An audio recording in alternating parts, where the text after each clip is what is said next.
जय जनार्दना कृष्ण राधिकापते जन विमोचना कृष्ण जन्ममोचना।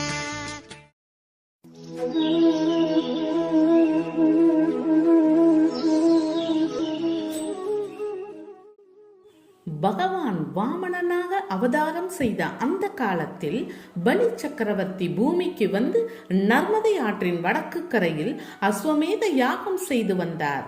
அதை அறிந்த வாமனர் தான் யாகசாலைக்கு செல்ல வேண்டும் என்று கூறி பெற்றோரிடம் அனுமதி பெற்றுக்கொண்டு புறப்பட்டார். தண்டம், குடை, ஜலம் நிறைந்த கமண்டலம், கௌஞ்சி, யஜ்ஞோபவீதம், உத்தரீயம் ஆகிய இவைகளை தரித்து ஜடாமுடியுடன் வாமனர் யாகசாலையை நோக்கி சென்றார்.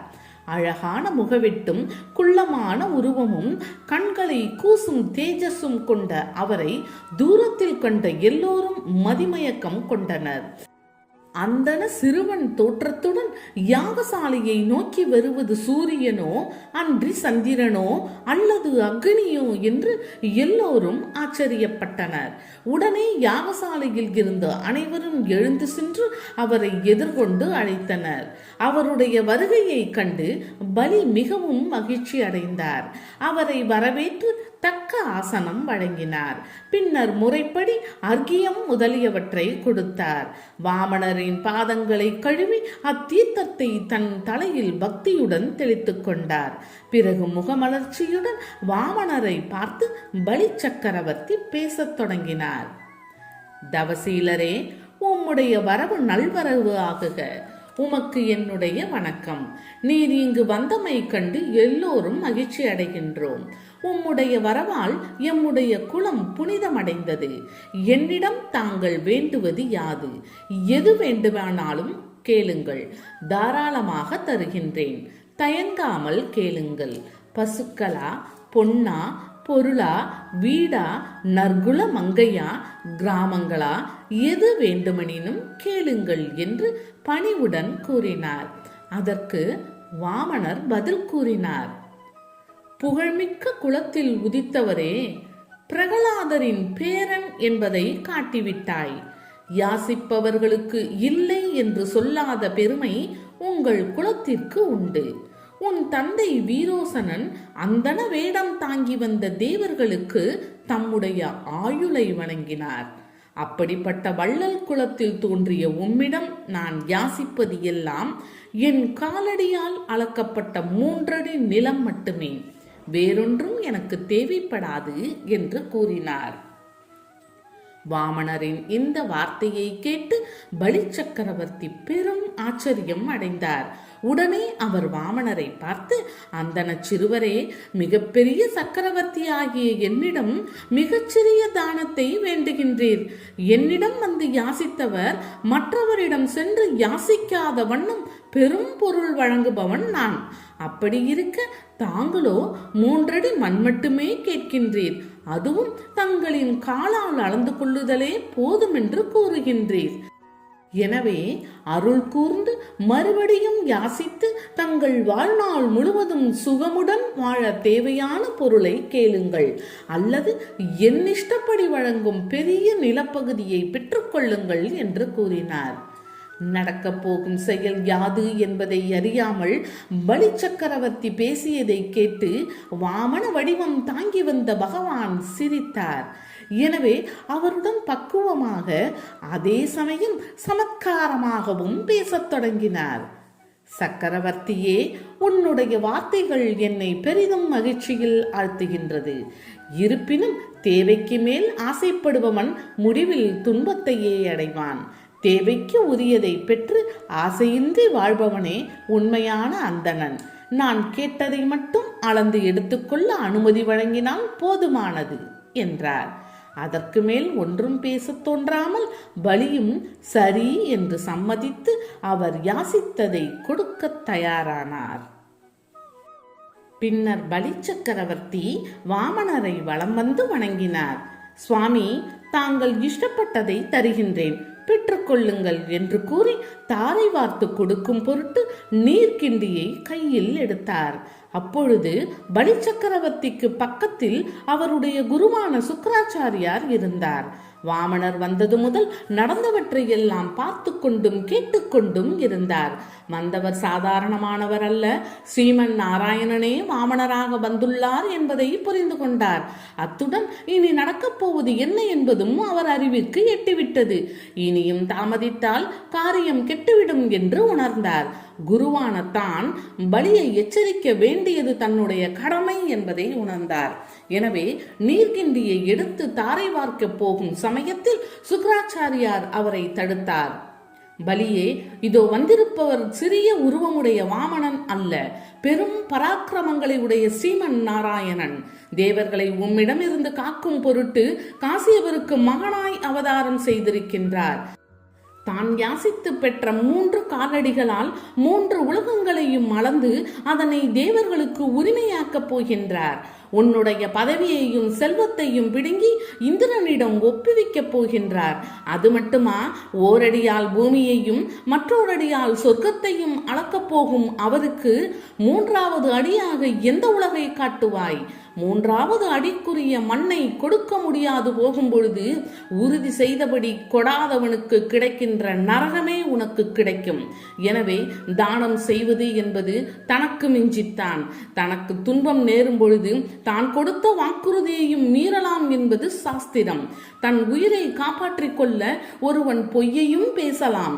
வாமனனாக வந்திருக்கும் இவர் 3 அடி மண் மட்டுமே கேட்பதில் உள்ள மர்மத்தை பற்றி நீ யோசிக்க வேண்டும். எனவே எதையும் சிந்தித்து செய், அவசரப்பட வேண்டாம் என்று கூறினார். சுக்ராச்சாரியாரின் இந்த வார்த்தைகளை பலி சக்கரவர்த்தி ஒப்புக்கொள்ளவில்லை. அவர் தன் குருவை பார்த்து, குருவே, தங்களுடைய மேலான கருத்துக்களை நான் ஏற்றுக்கொள்கின்றேன். இருப்பினும் என்னையோ என் உடைமைகளையோ காப்பாற்றிக் கொள்வதற்காக கொடுத்த வாக்கை மீறுவது அதர்மம் என்று கருதுகின்றேன். நான் அவ்வாறு செய்தால் என் குலத்திற்கே அல்லவா இழுக்கு ஏற்படும்.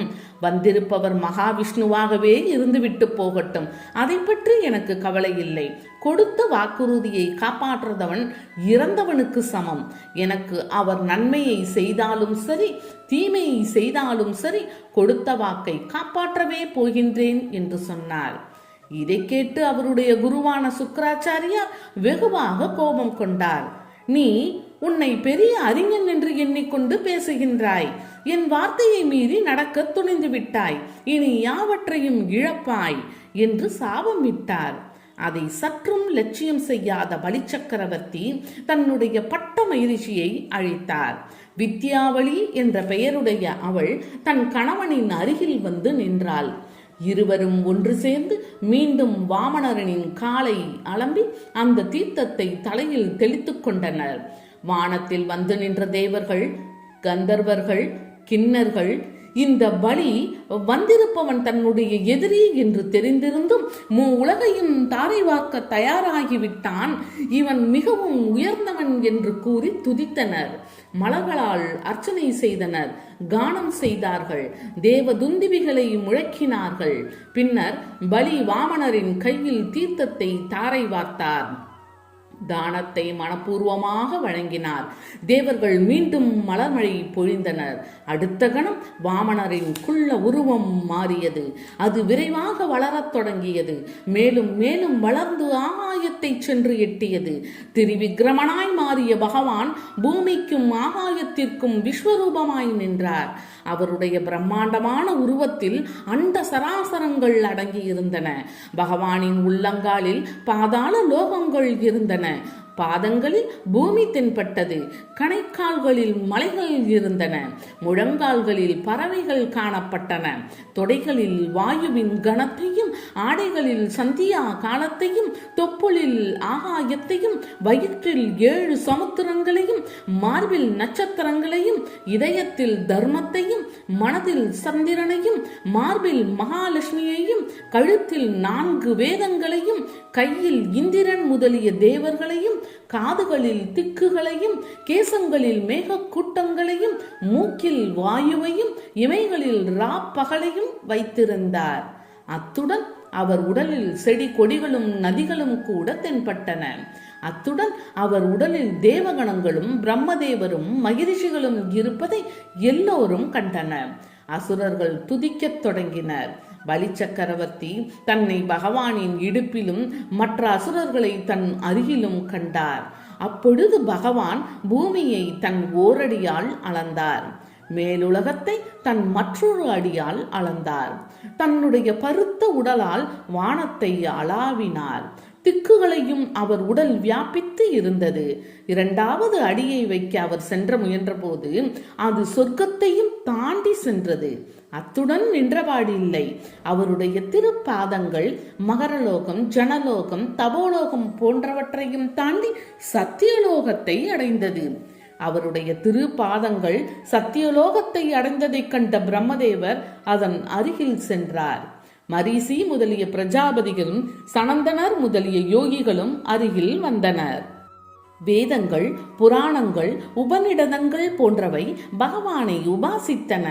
பின்னர் பிரம்மா தன் கமண்டலத்தில் இருந்த நீரை கொண்டு அப்பாதங்களை அலம்ப அது ஆகாய கங்கையாயிற்று. அப்பொழுது பிரம்மாதி தேவர்கள் பகவானின் பெருமைகளை எண்ணி கானம் பாடினர். பற்பல அப்சரசுகள் நடனமாடினர். ஜாம்பவான் பேரி என்னும் தம்பட்டத்தை முழங்கி எல்லா திக்குகளிலும் ஜெய ஜெய என்னும் சப்தமானது ஒலிக்கும்படி செய்தார். 2 அடிகளால் பூமியையும் ஆகாயத்தையும் அளந்த திரிவிக்ரமர் தன்னுடைய 3வது அடியை வைக்க இடம் இல்லாமையால் தன் வடிவத்தை சுருக்கிக் கொண்டார். முன்போல் வாமனன் ஆனார். மகாவிஷ்ணு அந்தன சிறுவன் வடிவம் தாங்கி வந்து தம்முடைய அரசனை ஏமாற்றி விட்டார் என்று அசுரர்கள் எண்ணினர். எனவே இந்த வாமனனை கொல்ல வேண்டும் என்று தங்களுக்குள் முடிவு செய்து கொண்டு சூலம், பட்டயம் முதலிய ஆயுதங்களை எடுத்துக்கொண்டு அவரை தாக்க முற்பட்டனர். இதை கண்டு விஷ்ணுவின் சேவகர்கள் அங்கு ஓடி வந்தனர். 1000 யானை பலம் கொண்ட அவர்கள் அசுரர்களை அடித்து நொறுக்கினர். பலியின் வீரர்கள் அழிதாளாமல் துன்பத்தால் துடித்தனர். அப்பொழுது பலி சக்கரவர்த்தி தன்னுடைய குரு சுக்ராச்சாரியார் கொடுத்த சாபத்தை நினைத்து கொண்டார். அதை எண்ணியவுடன் தன் வீரர்களை சமாதானம் செய்ய தொடங்கினார். அவர் தன் வீரர்களை பார்த்து, அன்பர்களே, சண்டை வேண்டாம். இது நமக்கு பலவீனமான காலம். அதனால் நான் சொல்வதை கேளுங்கள். தேகபலம், சைன்ய பலம், புத்தி பலம், மந்திர பலம் போன்ற யாவும் பகவானிடம் எடுபடாது. இனி தேவர்களின் பலம் ஓங்கி இருக்கும். எனவே கீழுலகத்திற்கு சென்று விடுங்கள் என்று கூறினார். தன்னுடைய அரசனின் கட்டளை ஏற்று அசுரர்கள் கீழுலகம் சென்றனர். அப்பொழுது வருணன் நாகபாசத்தால் பலியை கட்டி போட்டான். அப்பொழுது வாமன வடிவம் தாங்கியிருந்த பகவான் பலி சக்கரவர்த்தியை பார்த்து பேசத் தொடங்கினார். பலியே, எனக்கு நீ 3 அடி நிலம் தருவதாக வாக்களித்தாய். ஆனால் இந்த பூலோகமும் மேல்லோகமும் என்னுடைய 2 காலடிகளுக்கு சரியாகி விட்டன. நீ எனக்கு வாக்களித்தபடி 3வது காலடி வைக்க இடம் எங்கே? சொன்னபடி 3ஆம் அடிக்கு இடம் கொடு. வாக்கு தவறினா உனக்கு நரகம்தான் கிட்டும். இப்பொழுது அதற்குடைய இடம் உன்னிடம் இல்லாததால் சில வருஷம் நரகத்திற்கு சென்று துன்பப்படும் என்றார். இதை கேட்ட பலி சக்கரவர்த்தி அஞ்சவில்லை. தைரியத்துடன் பகவானை பார்த்து பேசத் தொடங்கினார். பகவானே, நான் பொய் பேசுவது இல்லை. நான் சொன்ன வாக்கும் பொய்யாக கூடாது. எனவே தங்களுடைய 3வது அடிக்கு என் தலையே ஸ்தானம். அதில் தாங்கள் தங்களுடைய 3வது அடியை வைக்கலாம். சொன்ன சொல்லை காப்பாற்றாதவன் என்பதை தவிர வேறொன்றிற்கும் நான் அஞ்சவில்லை. நரகத்திற்கு நான் அஞ்சவில்லை. செல்வ நாசத்திற்கும் நான் அஞ்சவில்லை என்று கூறி பணிவுடன் குனிந்து நின்றார். பதற்றமில்லாமல் அடக்கத்துடன் அவர் கூறிய பதில் பகவானுக்கு பெரும் ஆச்சரியத்தை நல்கியது. இந்த தருணத்தில் அங்கே பிரகலாதர் வந்து சேர்ந்தார். உடல் முழுவதும் வர்ணபாசத்தால் கட்டுண்டு இருக்கும் பலியை கண்டார். தன் பாட்டனாரான பிரகலாதரை கண்டவுடன் எழுந்து வணக்கம் செலுத்த இயலாத நிலையில் இருந்த பலி தன்னுடைய தலையால் மட்டும் அவரை வணங்கினார். அப்பொழுது பிரகலாதர் பகவானிடம், இந்திர பதவியை இந்த பலிக்கு நீரே கொடுத்தீர். திரும்ப அதனை அபகரித்தவரும் நீரே. செல்வம் ஆத்மாவிற்கு ஆசையை உண்டு பண்ணும் தன்மையை உடையது. எனவே செல்வமற்றவனாய் பலியை செய்தது உம்முடைய அனுக்கிரகமே என்று கூறினார். அந்த நேரத்தில் பலியினுடைய தர்மபத்தினியான வித்யாவளி பகவானை பார்த்து பேசத் தொடங்கினாள். உலக ரக்ஷகா, உலகம் முழுவதும் படைத்து காத்து வருவது நீதான். அப்படி இருக்க என்னுடைய கணவர் உமக்கு 3 அடி மண் தானமாக வழங்கினார் என்று சொல்வது அறிவற்றது. எனவே அவரை காக்க வேண்டியது உம்முடைய கடமை என்று கூறி கண்ணீர் விட்டு அழுதாள். தன் கணவர் நாகபாசத்தால் கட்டுண்டு இருப்பதைக் கண்டு பெரிதும் பயம் கொண்டாள். அப்பொழுது பிரம்மதேவர் அங்கு வந்து பகவானை பார்த்து பேசத் தொடங்கினார். பெருமானே, இந்த பலியினுடைய செல்வங்கள் யாவும் தங்களுக்கு அர்ப்பணிக்கப்பட்டன. அத்துடன் அவனுடைய செல்வமான இந்த பூமி, அவனால் வெற்றி கொள்ளப்பட்ட சொர்க்கம், அவனுடைய சரீரம் யாவும் உம்முடைய உடைமையாகிவிட்டன. எனவே இவனுக்கு நற்கதி அருளுங்கள் என்று வேண்டி நின்றார். இதனை கேட்டவுடன் பகவான் பிரம்மதேவரை நோக்கி, பிரம்மதேவரே, நான் யாருக்கு அனுகிரகம் செய்ய வேண்டும் என்று எண்ணுகின்றேனோ அவருடைய செல்வத்தை அபகரிக்கின்றேன். செல்வம் பெற்றிருப்பவனுக்கு அந்த செருக்கின் காரணமாய் ஆத்ம ஞானத்தில் பற்று உண்டாவது இல்லை. அவன் அறிவற்றவனாகி உலகையும் என்னையும் அவமதிப்பான். செல்வம், குலம், வித்தை போன்றவற்றில் பற்று வைத்து இருப்பவனால் என் அருளை பெற முடியாது. இந்த பலி தானவர்களுக்கும் தைத்திரியர்களுக்கும் அதிபதி. என்னுடைய மாயையை வெற்றி கொண்டவன். குருவினால் சபிக்கப்பட்ட பொழுதும் சத்தியத்தை விடவில்லை. எனவே இவன் 8வது மன்வந்தரத்தில் இந்திர பதவியை அடைவான். என்னிடம் பக்தியுடையவனாய் இருப்பான். அதுவரையில் இவன் பாதாளத்தில் சென்று வசிப்பான் என்று கூறினார். பிரம்மதேவர் இதனை கேட்டு மகிழ்ச்சி அடைந்தார். அதன் பிறகு பகவான் பலியை பார்த்து, பலியே, நீ பாதாள உலகம் சென்று உன் மக்களுடன் உற்றார் உறவினர்களுடன் சுகமாய் வாழ்ந்து வருக. அங்கு பகைவர்கள் உம்மை அவமதிக்க மாட்டார்கள். எல்லோரும் உம் கட்டளைப்படி நடப்பார்கள். உம் கட்டளையை மீறுபவர்களை என் சக்கரம் நாசம் செய்யும். உம்முடைய அசுர சுபாவம் என்னுடைய தரிசனத்தால் மாறிவிடும் என்று கூறினார். இதை கேட்ட பலி சக்கரவர்த்தி ஆனந்த கண்ணீர் சிந்தினார்.